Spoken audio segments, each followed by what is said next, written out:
నిన్న ఆంధ్రప్రదేశ్లో జరిగిన AMCA defence project foundation event తర్వాత ఒక్కసారిగా AP next defence manufacturing hub అవుతుందా అనే చర్చ బలంగా మొదలైంది. కేంద్ర రక్షణ శాఖ మంత్రి రాజ్నాథ్ సింగ్ పాల్గొనడం, నారా చంద్రబాబు నాయుడు గారు దీన్ని ఫ్యూచర్ ట్రాన్స్ఫార్మింగ్ ఇండస్ట్రియల్ ఇకోసిస్టమ్ గా ప్రజెంట్ చేయడం వల్ల ఈ ప్రాజెక్ట్ పై భారీ స్థాయిలో రాజకీయ అలాగే ఆర్థిక చర్చ జరుగుతోంది.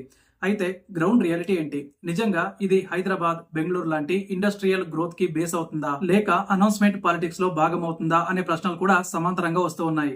ఏఎంసీఏ అంటే advanced medium combat aircraft. ఇది India indigenous 5th generation stealth fighter aircraft programme. అంటే ఇది భవిష్యత్తులో ఇండియన్ ఎయిర్ ఫోర్స్ కోసం అడ్వాన్స్డ్ స్టెల్త్ ఫైటర్ జెట్స్ తయారు చేసే పెద్ద డిఫెన్స్ ఈకో సిస్టమ్ డెవలప్ చేయాలనే కేంద్ర ప్రభుత్వ లాంగ్ టర్మ్ డిఫెన్స్ స్ట్రాటజీలో భాగం అన్నమాట. అండ్ ఇందులో aircraft design, avionics, radar systems, propulsion technologies, composite materials, AI enabled warfare system వంటి high advanced defence manufacturing sectors involve అవుతాయి. అండ్ ప్రస్తుతం ఈ ప్రాజెక్ట్ కి సంబంధించిన ఇండస్ట్రియల్ సపోర్ట్ ఈకో సిస్టమ్ ని ఆంధ్రప్రదేశ్ లో ఏర్పాటు చేయాలని రాష్ట్ర ప్రభుత్వం అగ్రెసివ్ గా పుష్ చేస్తోంది. నిన్న జరిగిన ఫౌండేషన్ కార్యక్రమంలో కేంద్ర రాష్ట్ర ప్రభుత్వాలు దీన్ని స్ట్రాటజిక్ నేషనల్ డిఫెన్స్ ఇన్వెస్ట్మెంట్ గా ప్రొజెక్ట్ చేశాయి. రాజ్నాథ్ సింగ్ గారు తన ప్రసంగంలో ఇండియా డిఫెన్స్ ఇంపోర్ట్స్ పై డిపెండెన్సీ తగ్గించి ఇండిజినస్ మ్యానుఫ్యాక్చరింగ్ పెంచాల్సిన అవసరం ఉందని చెప్పారు.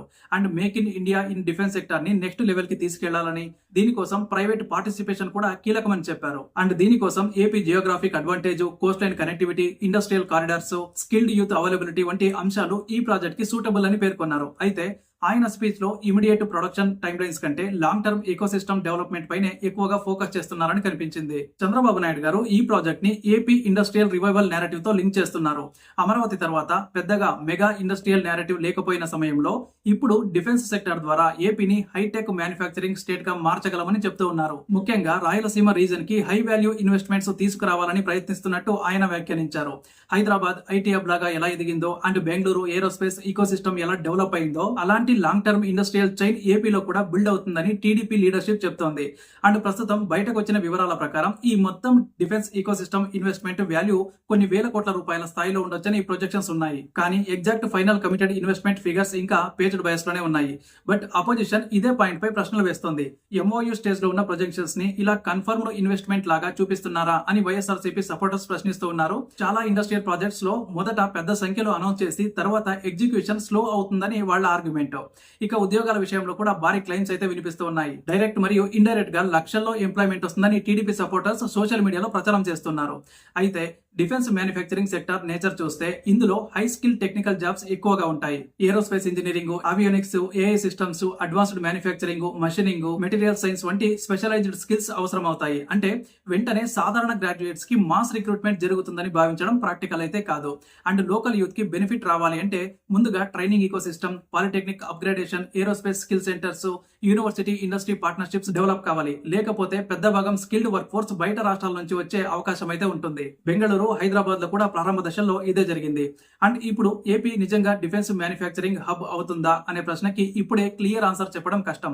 ఎందుకంటే ఏరోస్పేస్ మరియు defence ecosystem overnight develop అయ్యే సెక్టర్స్ అయితే కాదు. హైదరాబాద్ కి decades old DRDO ecosystem ఉంది. అలాగే బెంగళూరుకి HAL, ISRO, aerospace PSUs, private suppliers, research institutes, defence labs వంటి భారీ లెగసీ ఉంది. కానీ ఏపీలో అలాంటి ఈకో సిస్టమ్ ఇప్పుడే లేదు. కాబట్టి ఇమిడియట్ ట్రాన్స్ఫర్మేషన్ ప్రాజెక్ట్ కాదు. ఇది minimum 10 to 15 years consistent policy continuity అవసరం ఉండే సెక్టర్ అన్నమాట. అండ్ అపోజిషన్ మరో ముఖ్యమైన డౌట్ అయితే రైజ్ చేస్తోంది.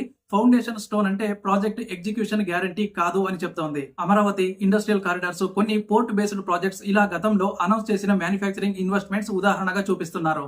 అనౌన్స్మెంట్ పాలిటిక్స్ లో పెద్ద ఈవెంట్స్ చేసి తర్వాత స్లో ఎగ్జిక్యూషన్ జరిగిన ఎగ్జాంపుల్స్ ఏపీ పాలిటిక్స్ లో చాలానే ఉన్నాయి అంటూ ఉన్నారు. ముఖ్యంగా land allocation, environmental clearance, defence ministry approvals, central funding flow, private partner commitments, all the stages పూర్తి కావాల్సి ఉంటుంది. అండ్ ఇది వెంటనే కన్స్ట్రక్షన్ స్టేజ్ లోకి వెళ్తుందా అంటే పూర్తి స్థాయి ఇండస్ట్రియల్ యాక్టివిటీ ప్రారంభం కావడానికి చాలా టైం పడే అవకాశం అయితే ఉంది. డిఫెన్స్ మ్యానుఫ్యాక్చరింగ్ ప్రాజెక్ట్స్ సాధారణంగా మల్టిపుల్ అప్రూవల్ లేయర్స్ తో ఉంటాయి.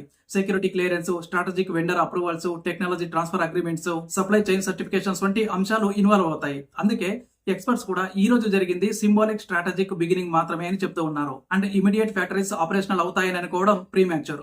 అండ్ ల్యాండ్ అక్విజిషన్ కాంట్రవర్సీస్ కూడా వచ్చే అవకాశం కూడా పూర్తిగా కొట్టిపారేయలేము. ఏపీలో గతంలో industrial projects, Amaravati pooling, SEZ allocation చుట్టూ పొలిటికల్ కాంట్రవర్సీస్ వచ్చాయి. ఇప్పుడు కూడా ప్రాజెక్ట్ స్కేల్ పెరిగితే ఫ్యూచర్ లో compensation, rehabilitation and environmental impact వంటి అంశాలపై లోకల్ రెసిస్టెన్స్ రావచ్చు. అయితే ప్రస్తుతం ప్రభుత్వం ఎంప్లాయ్మెంట్ ఓరియంటెడ్ ఇండస్ట్రియలైజేషన్ నేరేటివ్ తో దీన్ని పాజిటివ్ గా ప్రొజెక్ట్ చేస్తోంది. ఇక సెంట్రల్ గవర్నమెంట్ సపోర్ట్ ఎంత వరకు ఉంది అనే విషయం పైన మిక్స్డ్ అనాలిసిస్ అయితే ఉంది. రాజ్నాథ్ సింగ్ గారు హాజరు కావడం వల్ల పొలిటికల్ సిగ్నలింగ్ మాత్రం స్ట్రాంగ్ గా ఉంది. కానీ డిఫెన్స్ మ్యానుఫ్యాక్చరింగ్ ఇకోసిస్టమ్ కి continuous policy support, procurement guarantees, long term central contracts అవసరం అవుతాయి. కేవలం ఫౌండేషన్ ఈవెంట్ తో సరిపోదు. కేంద్రం నిజంగా ఏపీని స్ట్రాటజిక్ డిఫెన్స్ క్లస్టర్ గా డెవలప్ చేయాలనుకుంటే DRDO link testing centres, PSU tie ups, defence corridors integration వంటి అడిషనల్ స్టెప్స్ అయితే రావాలి. అండ్ ఇక్కడ ప్రైవేట్ డిఫెన్స్ కంపెనీస్ ఇన్వాల్వ్మెంట్ కూడా చాలా కీలకమైనటువంటి అంశం అన్నమాట. ప్రస్తుతం ఇండియాలో Tata advanced systems, Adani defence, L&T defence, Bharat Forge, Mahindra defence వంటి ప్రైవేట్ ప్లేయర్స్ డిఫెన్స్ మ్యానుఫ్యాక్చరింగ్ లో అగ్రెసివ్లీ ఎక్స్పెండ్ అవుతున్నాయి. వీరిలో కొందరు ఫ్యూచర్ సప్లయర్ ఇకోసిస్టమ్ లో భాగమయ్యే అవకాశం ఉందని స్పెక్యులేషన్ ఉంది. కానీ అధికారిక ఫైనల్ పార్ట్నర్షిప్స్ అన్ని కూడా ఇంకా పూర్తిగా పబ్లిక్ డొమైన్ లోకి లేవు. సో అపోజిషన్ ఇప్పుడు అదే పాయింట్ పైన యాక్చువల్ సైన్డ్ మ్యానుఫ్యాక్చరింగ్ కమిట్మెంట్ చూపించాలి అంటోంది. అండ్ ఏపీ ఎకనామీకి ఇమీడియట్ బెనిఫిట్ వస్తుందా అంటే షార్ట్ టైమ్ లో పొలిటికల్ సెంటిమెంట్ బెనిఫిట్ ఎక్కువగా కనిపించే అవకాశం ఉంది. బట్ రియల్ ఎకనామిక్ ఇంపాక్ట్ మాత్రం లాంగ్ టర్మ్ డిపెండెంట్ అన్నమాట. Construction activity, land development, ancillary infra, కొంత లోకల్ ఎకనామిక్ యాక్టివిటీ జనరేట్ చేయొచ్చు. కానీ భారీ ఎంప్లాయ్మెంట్ వేవ్ వెంటనే వస్తుందని భావించడం రియలిస్టిక్ అయితే కాదు. డిఫెన్స్ మ్యానుఫ్యాక్చరింగ్ రిటర్న్స్ చాలా డిలేడ్ సెక్టర్ అన్నమాట. ఇక రాయలసీమ పొలిటికల్ ఈక్వేషన్ పరంగా చూస్తే చాలా కీలకమైనటువంటి నేరేటివ్ గా మారే అవకాశం అయితే ఉంది. చాలా కాలంగా బ్యాక్వర్డ్ రీజన్ అన్న పర్సెప్షన్ ఉన్న ప్రాంతానికి హైటెక్ డిఫెన్స్ ఇన్వెస్ట్మెంట్స్ తీసుకొచ్చామని టీడీపీ ప్రొజెక్ట్ చేస్తోంది. ఇది రీజనల్ ప్రైడ్ నేరేటివ్ గా బిల్డ్ చేయడానికి ప్రయత్నం అయితే కనిపిస్తోంది. అండ్ వైఎస్ఆర్సీపీ మాత్రం అనౌన్స్మెంట్ పాలిటిక్స్ అని కౌంటర్ చేస్తోంది. అండ్ గ్రౌండ్ లో ఫ్యాక్టరీస్ వచ్చాకే నమ్మాలి అంటోంది. అండ్ ఇక సోషల్ మీడియా రియాక్షన్స్ చూస్తే రెండు ఎక్స్ట్రీమ్ నేరేటివ్స్ కనిపిస్తూ ఉన్నాయి.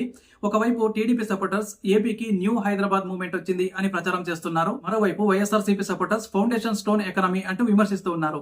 బట్ న్యూట్రల్ అబ్జర్వర్స్ మాత్రం కాషన్ ఆప్టిమిజం చూపిస్తున్నారు. అంటే ప్రాజెక్ట్ జెన్యూన్ అయితే ఏపీకి లాంగ్ టర్మ్ బెనిఫిట్స్ ఉండొచ్చు, కానీ ఇప్పుడే ఓవర్ సెలబ్రేషన్ అవసరం లేదని అంటున్నారు. ఇక 2029 పాలిటిక్స్ కి ఇది గేమ్ చేంజర్ అవుతుందా అంటే ఎగ్జిక్యూషన్ పై ఆధారపడి ఉంటుంది. వచ్చే 3 సంవత్సరాల్లో visible industrial progress, land development, supplier ecosystem, job oriented training centres, private investments ground పై కనిపిస్తే టీడీపీ దీన్ని పెద్ద పొలిటికల్ సక్సెస్ స్టోరీగా ఉపయోగించే అవకాశం అయితే ఉంటుంది. ఫౌండేషన్ ఈవెంట్స్ కంటే నెక్స్ట్ 2 to 5 ఇయర్స్ లో actual industrial activity, contracts, infrastructure development, local hiring patterns, central allocations ఎలా ఉంటాయో అదే ఈ ప్రాజెక్ట్ యొక్క ఫ్యూచర్ ని డిసైడ్ చేస్తుంది. సో ఈ ప్రాజెక్ట్ పై మీ అభిప్రాయాన్ని కామెంట్ చేయండి. అలాగే మన ఛానల్ ను సబ్స్క్రైబ్ చేసుకొని పెట్టుకోండి.